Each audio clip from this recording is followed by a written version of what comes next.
We're going to watch a section of the song called Divana Parwana. And if you listen closely, you will hear the instrumentation and the patterns of big band jazz that was popular around the world in the 1950s. There are swinging clarinets and jazz drums and an incredible trumpet solo.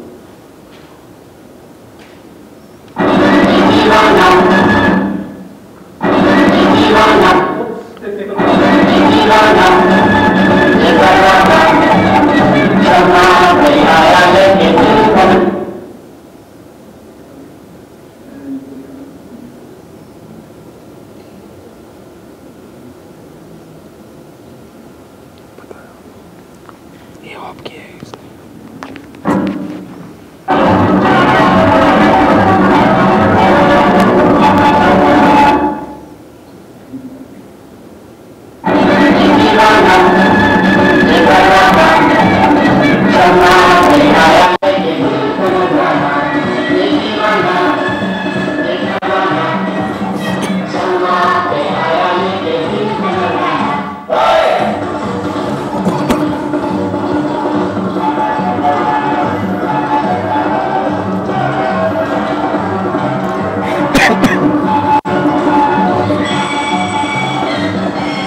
Sorry, more technical problems.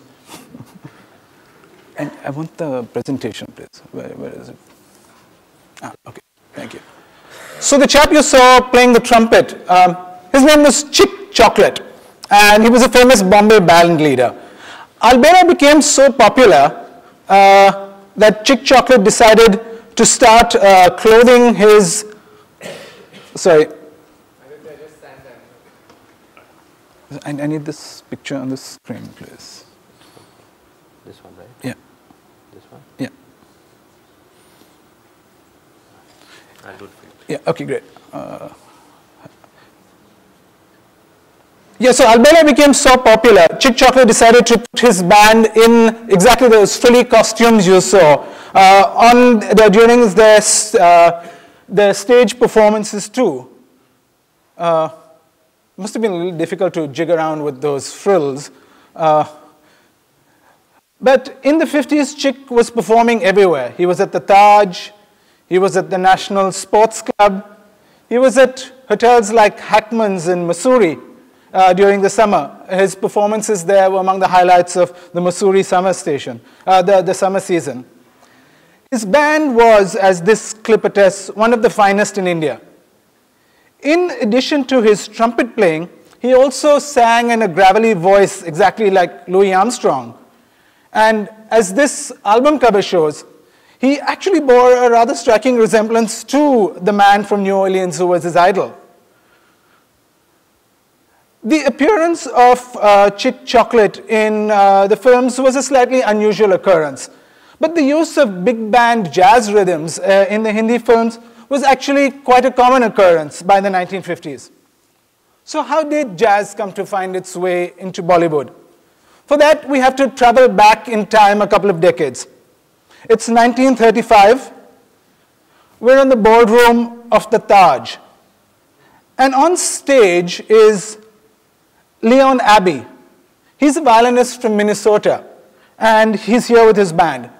Leon Abbey caused a sensation when he came to Bombay because he led, to use the phrase prevalent at the time, the first all-Negro band to play in India. Creating musical history in distant lands seemed to rank quite high on Leon Abbey's list of priorities. In 1927, he'd taken his band on the road to Brazil and Uruguay, giving audiences in Rio and Sao Paulo and Montevideo their first taste of hot jazz straight from the source. When Leon Abbey set sail for India in September 1935, the group he assembled had an immaculate pedigree. Emil Christian who was his trombone and bass player, had been a member of the original Dixieland Jazz Band, which in 1917 was the first jazz band ever to be recorded. On drums was Oliver Tynes, who had toured Scandinavia with Louis Armstrong. They landed in a city that was rising to its feet after the global economic depression that had started with the Wall Street crash of 1929. Buildings were coming up everywhere, many of them in the new Art Deco style that was coming to characterize the jazz age around the world. There were buildings like this. My favorite Art Deco building in Bombay is Liberty Cinema in Marinelands. And that's just because the facade incorporates a piano keyboard. It was the ultimate jazz age artifact in Bombay as far as I'm concerned. As jazz became popular around the world, it was only natural that it would find its way to Bombay pretty soon. As a port city, and as the largest city in the British Empire, Bombay had sought out the latest trends from around the world since at least the 1860s, when the city made its fortunes trading cotton. Opera companies from Italy, for instance, were regularly visiting Bombay in the second half of the 19th century at the invitation of a committee whose members included Jamshedji Jijiboy and Jagannath Shankar Sheth. In 1929, the Parsi merchant J.B. Pettit decided to fund Bombay's first symphony orchestra. And it gave its first concert at the Excelsior Theatre in September that year. All over the world, luxury hotels have always served as a space where local elites could be served up a taste of culture from the metropolitan centers of the West. So just like Shepherds in Cairo and Raffles in Singapore, the Taj in Bombay prided itself on giving Bombay society the opportunity to savor the latest trends from around the world. Its menus reflected the current culinary fashions, and the hotel had also taken it upon itself to showcase the latest cultural phenomena of the moment. It established the permanent Taj Orchestra in 1907. Here's a picture of the Taj Orchestra actually from 1935, the year Leon Abbey came to Bombay. And if you look closely, you'll see Meli Mehta in the front row, the father of Zubin Mehta. Here's a recording that Meli Mehta made around that time with a few members of the Taj Orchestra.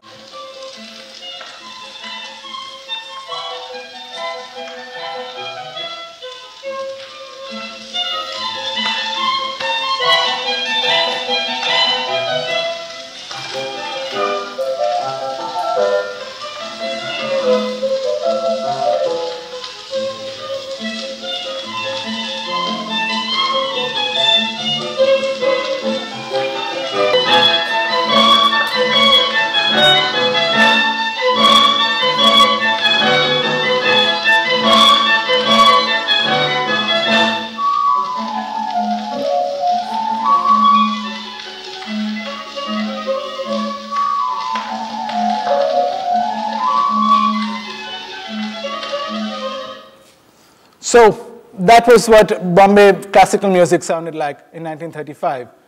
Leon Abbey's visit opened the floodgates. Oops, now the computer is taken off without me. Right. When his band left the Taj at the end of the 1935 season because they complained that it was too hot for them. But their place was taken by another band, led by an American trumpet player named Cricket Smith. And this is what he looked like. The most famous member of this outfit was a piano player named Teddy Weatherford. He had won great acclaim in the US for his forceful style, which approached melody almost like a trumpet player rather than a keyboard approach. Leon Abbey would end up living in India for almost 10 years, and he died of cholera in Calcutta in 1944. These musicians weren't only playing tunes they knew from America. They also started to write music when they were in India, such as this tune recorded by Cricket Smith with Teddy Weatherford at the piano.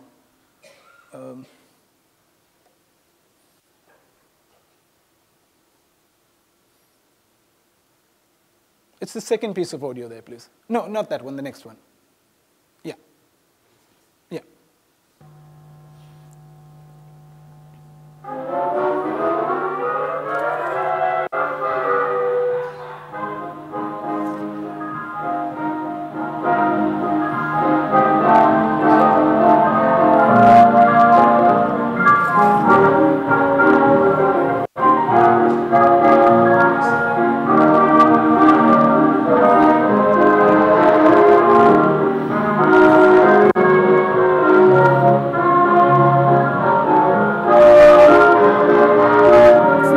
Tell me the number 22, 23. Yeah. Okay, we'll do that.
That was Taj Mahal Foxtrot, 1935, by Cricket Smith and his Symphonians. These bands, led by Cricket Smith and Terry Weatherford, played a vital role in creating a jazz culture in India and in Bombay. Though Indian musicians such as Ken Mack had been playing swing music since the mid-1920s, could we have number 27, please?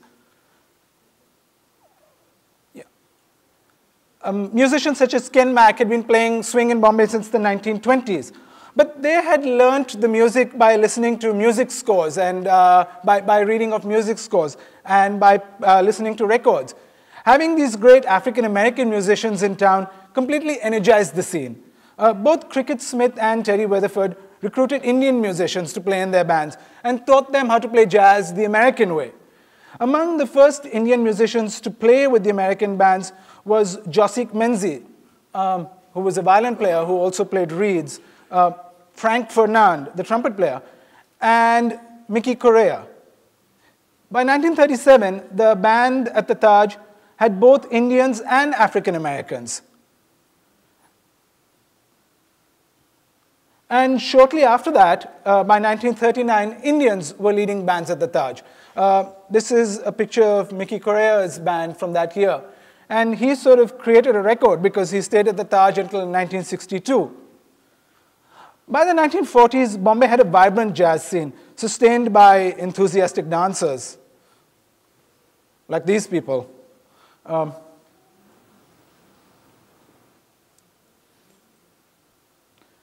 In 1949, a concert program carried a list of bands in Bombay. There were more than 60. They start with the Alexandria Band and end with the Zoroastrian Symphonians. But it wasn't all fun and games in Bombay in the 1940s, especially if you were a swing musician. Partition had brought tens of thousands of refugees to Bombay. And among them were scores of swing musicians who had made their living playing jazz in the cantonments and hill stations in parts of Punjab that eventually became Pakistan. Suddenly there was a lot of competition for jobs in Bombay.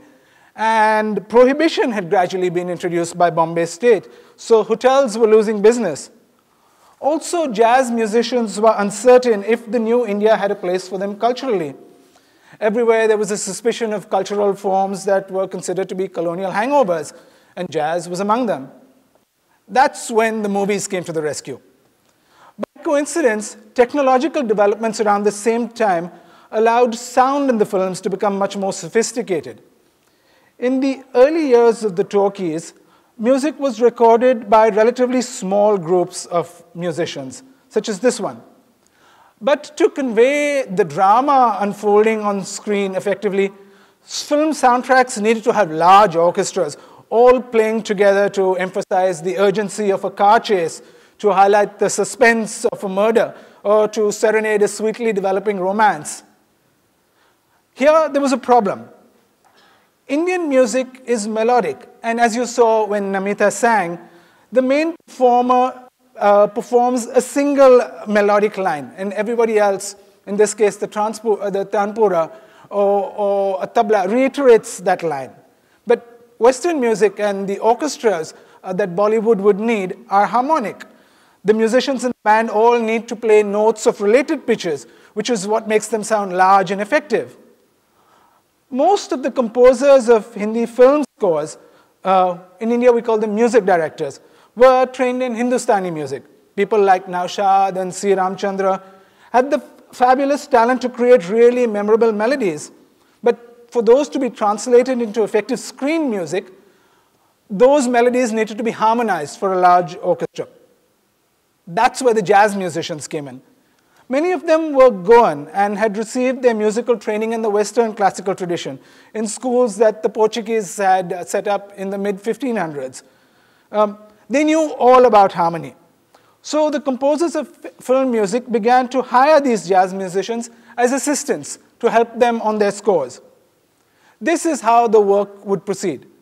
A producer would organize a sitting, as Goans came to call the Baitaks, at which the composer, who was most often a Hindu, and the lyricist, who was most often an Urdu-speaking Muslim, would flop down on cushions and listen to the narrator, the director narrate the plot.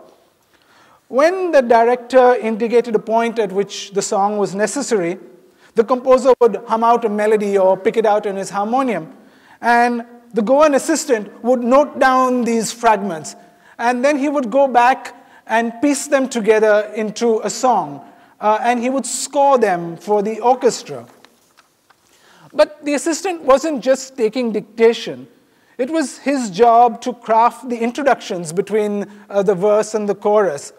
And the Goans drew from their bicultural heritage and their experience in the jazz bands to give Bollywood its promiscuous charm. They would slip in slavers of Dixieland stomp, Portuguese fados, Ellington-esque doodles, cha-cha-cha, Mozart, Bach, everything that makes Hindi films so appealing. In addition, the majority of the musicians in most Hindi film orchestras were members of swing bands. That's because while sitars and sarods and other instruments were often the lead instruments on these songs, the bulk of the orchestras were clarinets and trumpets and violins, instruments that were needed to provide harmony. For an orchestra to play effectively together, the musicians need to be able to read notation of a score. The musicians who played Indian instruments weren't able to do that. They didn't have the training to do this.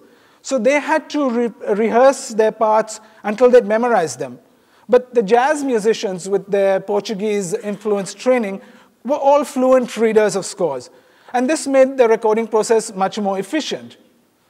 Soon, the orchestras in the film studios weren't looking very different from the orchestras that you'd see at the Taj. This is C. Ramchandra's Hindi film orchestra. And also, the music they played often wasn't sounding very different from the music you'd hear at a jazz club. Could we have number 40A, please? This is an obscure film called Tarzan Goes to Delhi. It features Dara Singh. But mainly, you have to listen to it. Number 40A.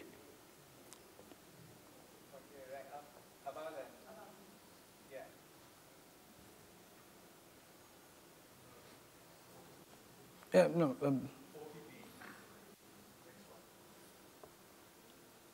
Nope. Yeah.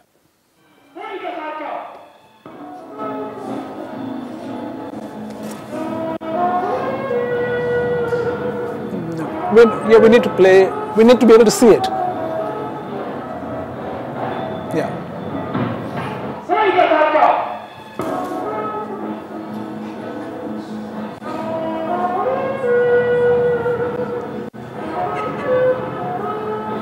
And you can hear blues in the background.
I'm fascinated by this period of film history.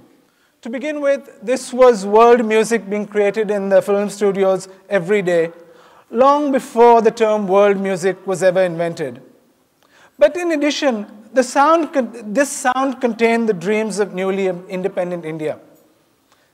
Hindu composers and Muslim lyricists and Roman Catholic musicians were sitting together every day, demonstrating through music that it was actually possible to find a way to bridge our cultural differences. I'm going to leave you with a fragment of a song you've all heard before. It's Gore Gore from Samadhi in 1950. But perhaps the next time you listen to it, you'll listen more carefully to Chick Chocolate's trumpet. And you'll smile because you know about the long journey it's taken to get there, from the Taj in Apollo Bandar to a studio in central Bombay with a digression through New York and New Orleans. Number 45, please.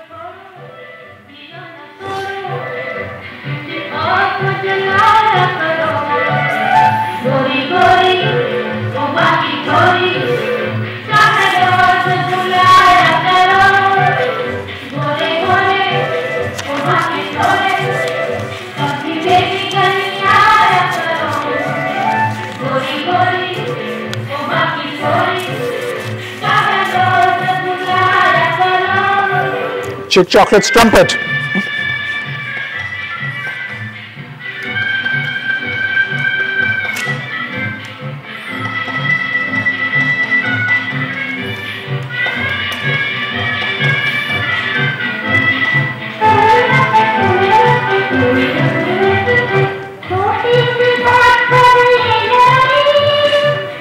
Thank you.